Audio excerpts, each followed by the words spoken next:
All right, everybody, welcome back to Horn Takes. It's episode 36 of the podcast. Today we're going to be doing some hardwood horns. Texas made a really big statement on their way to a Big 12 tournament championship and a number 2 seed in the NCAA tournament. So let's get right into it. The Big 12 tournament, I think everybody's expectations should have been for Texas. Make it to the final of the Big 12 tournament. They obviously made it to the final. I think a win in that Big 12 tournament proves that they're a really good basketball team. I think most people generally see the Big 12 as the best basketball conference in the country right now. And to go into a tournament format and be able to win that, pretty big deal. Interestingly enough, they didn't look just amazing, except for the Kansas game, the final. They kind of struggled a little bit. They played Oklahoma State the first game, and the score doesn't really reflect to me, how that game actually went. They won it 61-47, which is pretty comfortable. But the second half was pretty brutal to watch. It was kind of opposite day. It was the first time I remember seeing a Texas basketball team come out hot in the first half, and then just sort of, it's almost like they didn't want to be there in the second half. So there was a lot of turnovers, just some sloppy play, not really good offense going on. They still end up winning the game. I think the kind of a big surprise for me in that game, Dylan Dessou. I've been kind of talking about Dylan Dessou all year from just like his offensive game just seems really labored. It doesn't seem like he's very athletic. He kind of moves slow, and I'm saying all these things in comparison to what's his name? Christian Bishop, the other big they bring in, and Texas really doesn't have a big. They got a bunch of forwards. They're all in like the 6'9", 6'10" range, 6'8", stuff like that. But when you watch Christian Bishop, he seems much more explosive underneath the basket when he gets the ball, and Dylan Dessou has just always kind of looked slow and lumbering and just, really not athletic. And it showed offensively until this tournament. He had a double-double against Oklahoma State. He scored 11 points, had 11 rebounds. Jabari Rice led the Horns in scoring in that game with 15. But it was kind of a pedestrian start to the Big 12 tournament for Texas. And they obviously won comfortably. But I think what was interesting about the game for me was, again, Dessou, seeing him sort of become like this force down low. And I've been talking the last few weeks of the season about how Texas really needs to find some guys that they can get some offense from close to the basket, because what teams are starting to do, and what's dangerous about the way Texas played a lot this year, and it seems like Texas has kind of played this way for a long time. Texas has always kind of had these guys that are perimeter shooters. And the problem with shooting from the perimeter is if you can't get an inside presence, or you can't take people off the dribble and get to the basket, the problem with that is they just start to push you out defensively and really stay in your face out there. And it's tough to knock down those shots. The other problem with being a perimeter shooting team like that, if you're not hot that night, or the opposite of that, you're cold, it's really tough to generate offense. And we saw that a lot from Texas this year. When the guards struggled, it was tough for them. I mean, we went like long stretches where 10-minute stretches. As a matter of fact, I believe in the second half of that Oklahoma State game, there was a 10-minute stretch where they didn't score a basket. So it was really good to see them get the ball inside and see somebody be able to be consistent down low with the basketball and score the basketball. That took them into a game against TCU that they ended up winning 66-60. It was a close game. They split with TCU in the regular season. This one was another one of those kind of opposite day games for Texas. They started off pretty good, built a pretty decent lead at the half, and then just kind of, I don't know, they just kind of floated through the second half of the game. They ended up winning. The interesting part about this game for me was both Bishop and Dessou led the Longhorns with 15 points apiece. And again, that's just something we haven't seen. And it makes Texas tough. If you got guys that can take the basketball down low, turn around, make layups, it makes it tough on the defense because the defense has to start helping. Those guards, those guys covering the perimeter guys have to start kind of leaking in to try to create turnovers and just help out. And then you can kick it out and you got wide open shots for three. So I'm hoping as we continue, as we start this NCAA tournament tonight and as we continue, hopefully, in the NCAA tournament, we see more of that. Because I think for Texas to really make a deep run, that's what we're going to have to see. And then the finale over Kansas State, won that easily, 20 points. It actually eclipsed the ass whooping they gave Kansas in Austin just 7 days earlier, 76-56. I think if you're a Texas fan, that was probably one of the most complete games you've seen Texas play. They started out on fire, really put a lot of pressure on KU, and then just maintained that pressure throughout the game, which was pretty interesting because that was sort of, to me, it was like a default home game for Kansas. I think where they were playing, I think they said it was like 30 miles from Lawrence, Kansas. If you watched the game at all, you certainly saw there was a very small peppering of burnt orange mixed in with all of this blue. And when Kansas was doing something well, that place was raucous. When they weren't, it was quiet. So from a fan perspective, environment perspective, it was very much a road game for Texas. And they went in and just absolutely dominated a number one seed. And at the time, people thought KU was the overall number one seed in the tournament. Found out they're not now, obviously. Again, Dylan Dessou, 18 points in that game. He really dominated Kansas down low. I hope he continue. I don't know where that came from. I don't know if it was just you know how sometimes when you're up against something and you just say fuck it and you just go and do, and sometimes it works out for you, sometimes it don't. I don't know. I don't know if Dylan Dessou just kind of had that type of moment in his head and just said, fuck it, I'm going to take the ball and I'm going to try to score in this tournament, or what, or if they made a concerted effort to get him the ball and said, dude, we're going to get you the ball. You're going to have to do something. You're going to have to try. I don't know what that looked like. Maybe Rodney Terry saw a matchup, type issue, all three of those games. I don't know what he would have saw in those games that he didn't see in the other games. The only caveat to that would be the kid out of TCU that didn't play because of all the, I don't know, whatever the allegations were that his coach was mistreating him. Obviously, he was a big, couldn't play in that game. So I don't know. Yeah, maybe he does make a difference in that game. I really don't know. It doesn't matter. He didn't play in that game. So again, Texas kind of rolls through the Big 12 tournament. Looks really impressive. A lot of Texas fans are starting to talk about, man, could we get a number one seed? Like, what has to happen for us to get a number one seed? They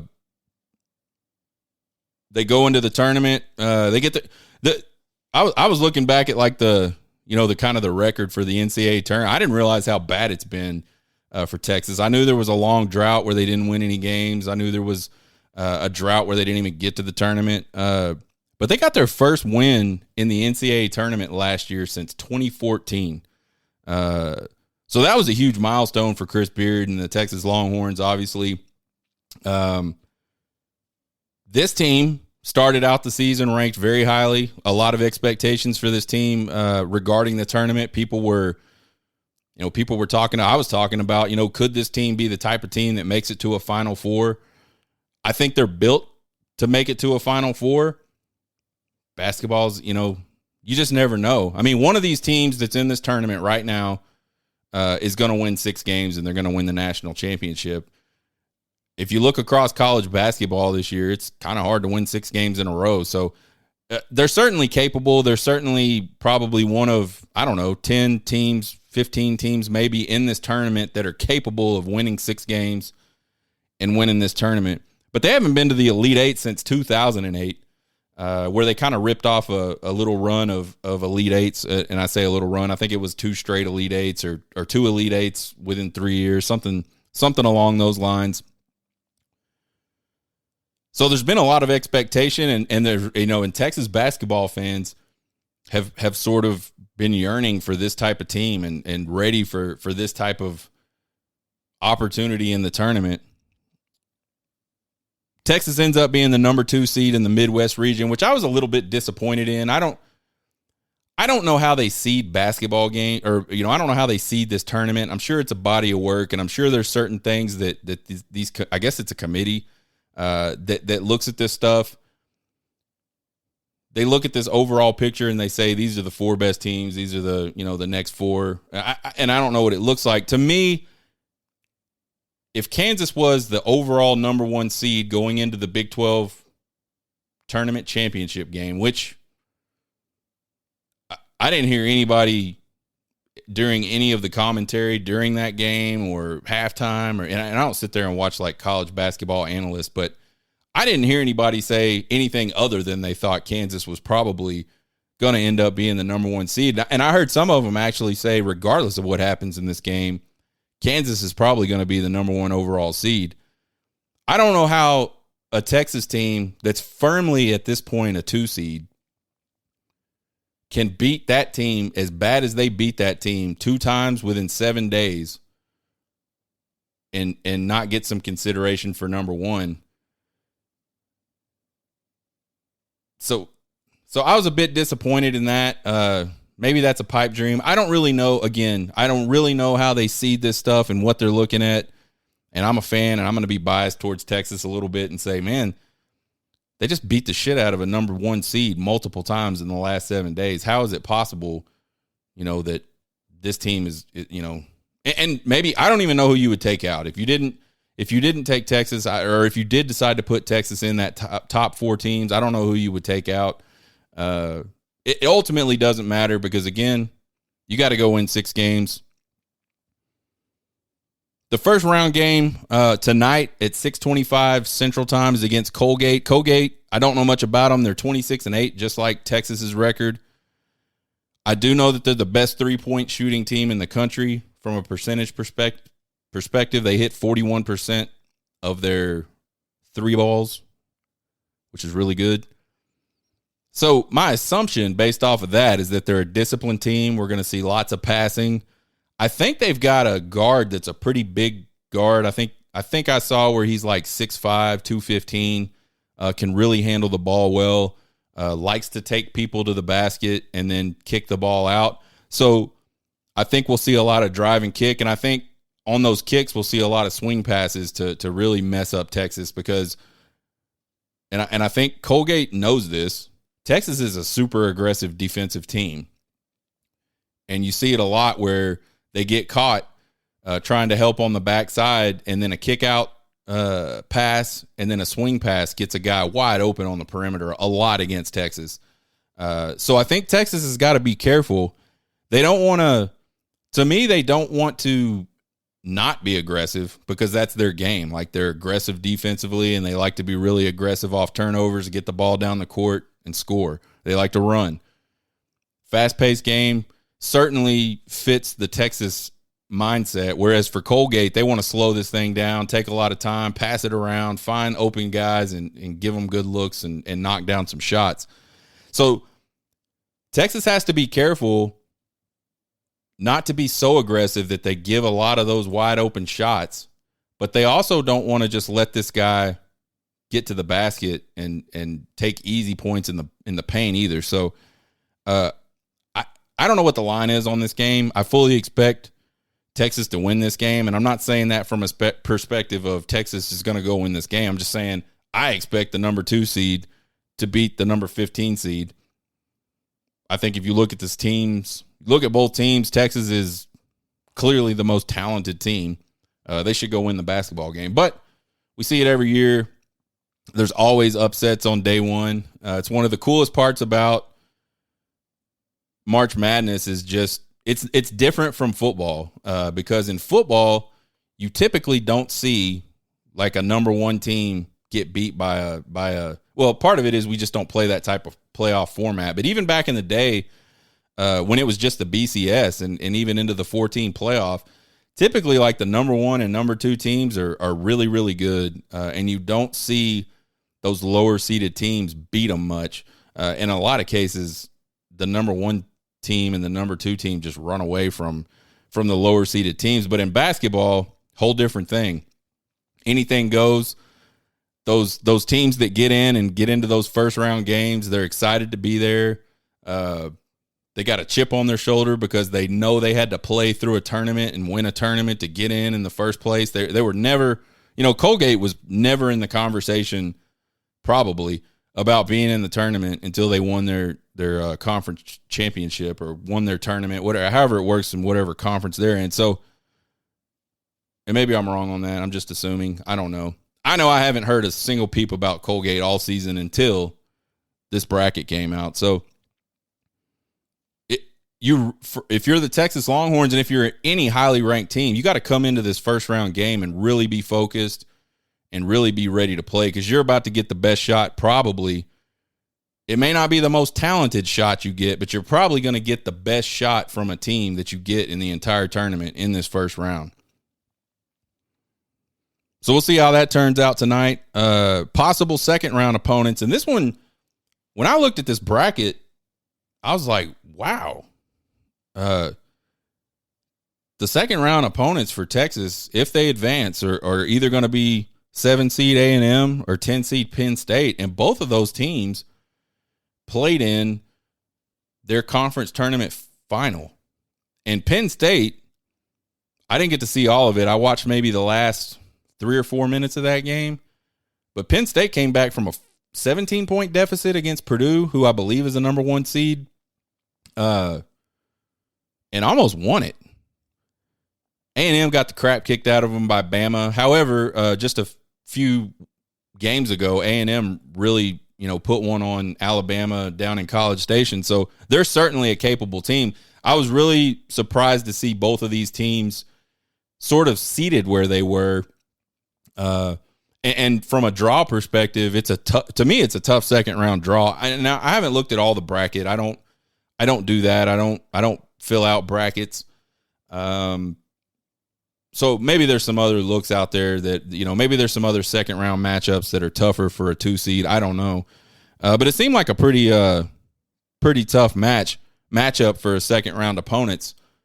Now, after that, I think it's very favorable for Texas if they can get past tonight and if they can play well in the second round game and get past the second round game. I think it's not out of the, realm of possibility that they wind up in the Elite Eight with a chance to move on to the Final Four. And if you look at this team, that's what people wanted this team to do. I've been talking about it all season. Is this the type of team that can go play in a Final Four or go play in a Elite Eight? I think it is. Obviously, they just have to go do it. I think the keys to a deep run, we talked about one of them already. We got to get Dessou and Bishop going. They have to stay involved offensively. It makes it so much easier on the guards to have that presence underneath the basket that hey, I can get this guy the ball and he can create some offense. I don't have to create for him, and I don't have to be the only guy shooting or the only group of guys shooting. When Texas's backcourt gets hot, man, they are tough shooting. They are a really good shooting group when they're hot, and there's 4 of them that can make baskets when they're hot. And I'll just say this. I think if that backcourt gets as hot as it was early on in the season, and it was really 3 guys early in the season, Tyrese Hunter, Marcus Carr, obviously, and then Jabari Rice. If Arterio Morris can stay hot like he was in the tournament, they're going to be a tough out for anybody. They're going to be a really tough team. And if they can combine that type of shooting with that presence underneath the basket, tough team.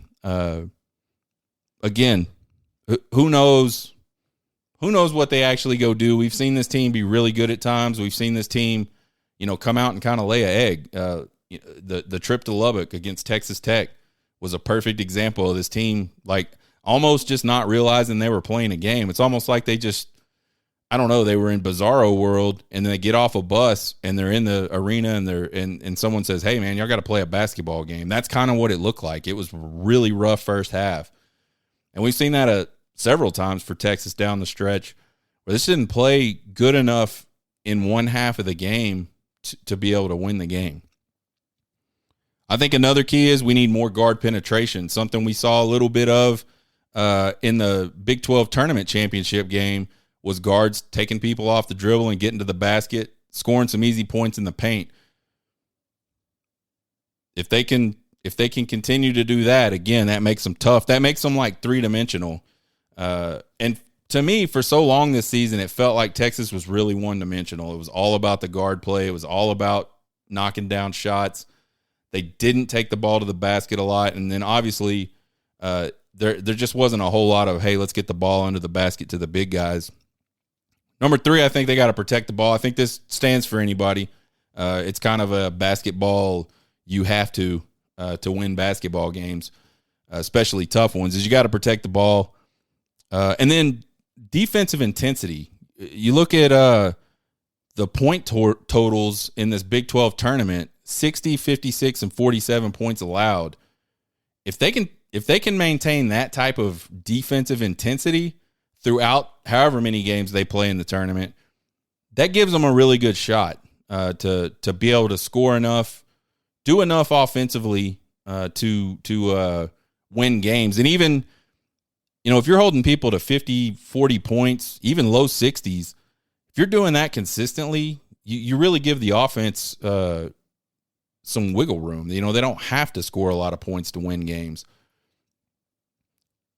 So there's the 4 keys for me on a deep run. We'll see what happens. Again, tip-off tonight at 6:25 Central Time against Colgate. Let's talk a little bit about Rodney Terry. We've been talking, I don't know when we started talking about Rodney Terry specifically as it pertains to the Texas job, but there's a big contingent of Texas fans that after that Big 12 tournament are 100%. Let's get Rodney, man. That's our guy. The team loves him, and hey, those guys do absolutely love him. You could see that after they won the Big 12 championship game. A lot of guys kind of getting behind the camera and motioning, this is the guy, hire him, stuff like that, which I thought was really cool. It's always great for a coach to sort of have that backing from his players. Problem is, all those guys aren't going to be on the team next year. And again, we've talked about that concern, and it's one concern for me is, does he have the ability to sort of rebuild what is built and what he's coaching today? Does he have the ability to do that? And I don't know the answer, and I've never claimed to know the answer. There's a lot of guys that think Rodney Terry is kind of like the mastermind behind, the Texas defense and kind of the mastermind behind the recruiting at Texas. I really don't know the answer. Ultimately, I just want the best guy to get hired, and I don't want anybody at the University of Texas to sort of jump to any sort of conclusion. It's real easy after the emotion of doing what they did in the Big 12 tournament and saying, let's pull the trigger, man. This is our guy. I've always kind of thought that Rodney Terry needed to win the Big 12 regular season because I thought Texas would do okay in the Big 12 tournament, but a lot of times, the best teams don't win the tournament in their conference. So I wasn't so much concerned about the Big 12 tournament. And then I thought he needed to make an Elite 8 type run for him to be like a shoe-in. And so that's kind of always been the mark I had, and I don't count, obviously, but it's always kind of been the sort of the standard I would apply to the situation if I were sitting in the seat that gets to hire the next Texas basketball coach. He fell a little short on the Big 12 regular season title. He went out and they did a really great job in the Big 12 tournament. He won that. So now where does that leave us?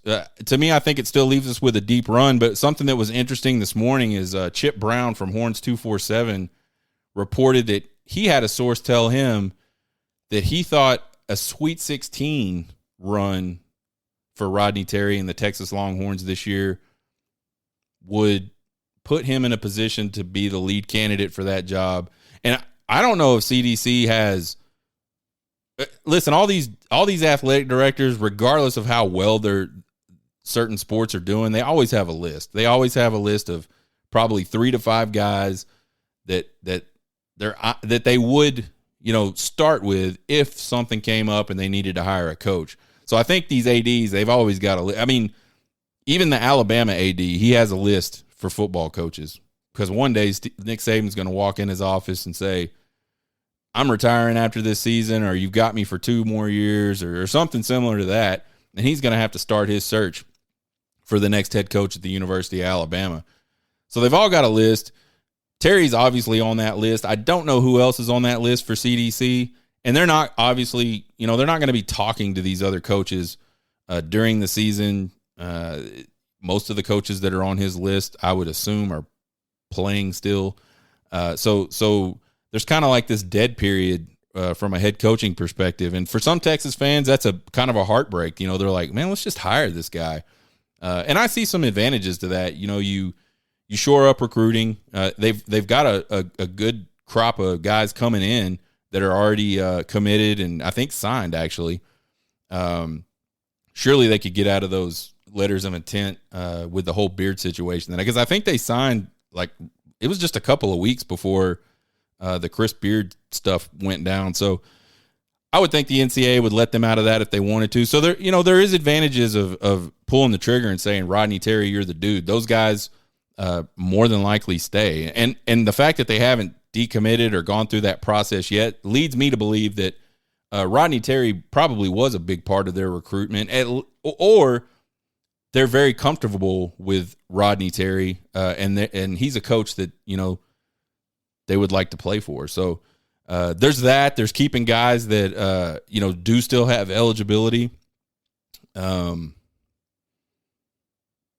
There's just like this stability factor to having a coach and having a named coach. So I get that from those guys' perspective. Then the other side of me says, hey man, Rodney Terry, we kind of got like this ace in the hole. He's doing a good job. And I don't know if I probably wasn't the first person to talk about it, but I started talking about like Texas, you got to pay this guy. Like, I don't know what an interim coach makes at Texas, but let's pay him because he's doing a hell of a job right now. So let's get him some more money now, and we can figure out this long-term stuff later. And they did that, and it was crazy. It was like a week later, it came out that Rodney Terry was going to get a really nice raise from the University of Texas. So Texas kind of has that guy, in the hole, and nobody's probably talking to him either. He's in the tournament, and even if there are other athletic directors that have his name on the list, that's not going to happen at this point in the season. I don't feel like. So it makes sense to me to just kind of go, hey man, I've got Rodney Terry. I know I can offer him the job, and make sure you just do your due diligence with any other candidates that happen to be on your list. And none of that can really happen until the season's over for everybody. So I think one or two things are obviously going to happen. But I think if he makes it to, and I still think it's Elite Eight. I mean, I think Elite Eight makes Chris Del Conte go, how the hell do you not keep a guy? And listen, he coached the majority of the season. He may or may not have been instrumental in building that team. And when I say he obviously was instrumental in it, he may or may not be the cause of all of those guys being there. And who knows what that looks like, whether it's 70% or 20%, and whatever the deal was. He may not be that guy, but he is the guy that took those guys for the majority of the season and had a really successful season. So to me, if he gets to Elite Eight, there's no way in hell Chris Del Conte doesn't hire him. Maybe I'm wrong. Maybe I'll look back and regret making that bold statement. But to me, if Rodney Terry and the Texas Longhorns make it to the Elite Eight, He's the guy. So we'll see what happens. Again, Chip Brown has a source that says Sweet 16. That's 2 games. So they make it through this weekend, and maybe Rodney Terry's the head coach at the University of Texas. For the record, I don't care who's the head coach at the University of Texas. I just want to make sure that, and I'm not making sure, but I want to make sure that those guys, I hope those guys will make sure that they don't make snap decisions. They, vet all the candidates. They make sure they do their due diligence, and then they hire the right guy. And hopefully Texas basketball can just move on. I have a feeling it's going to be Rodney Terry, which again I'm totally happy with. The guys love him, and I think the only negative, again, I have the concern, and I don't think it's a negative. It's just a concern. Can this dude build teams like that? And then I think what we saw after Chris Beard was removed from the program was the defense kind of fell back a little bit, but the offense did get better. Now, is that a psychological thing? And offense is easier than defense? I have no idea. Is it something Rodney Terry specifically, kind of employed for that to happen? I have no idea. I'm not a basketball analyst, but anyway, that's the basketball. So we'll see what happens tonight. Really excited about seeing Texas go after their second tournament win in as many years. Join me tomorrow for the bullpen. We're going to talk Texas baseball leading up to Big 12 play. There's only I think there's this weekend series, and then next weekend Texas Tech comes to town to open up Big 12 play. Subscribe to the podcast, subscribe to the YouTube channel, hit that little bell for notifications. You can find me on TikTok, Twitter, and Facebook at Horn Takes. You can email me at horntakespodcast@gmail.com with all your questions, comments, criticisms, and concerns. I love them all. Book them.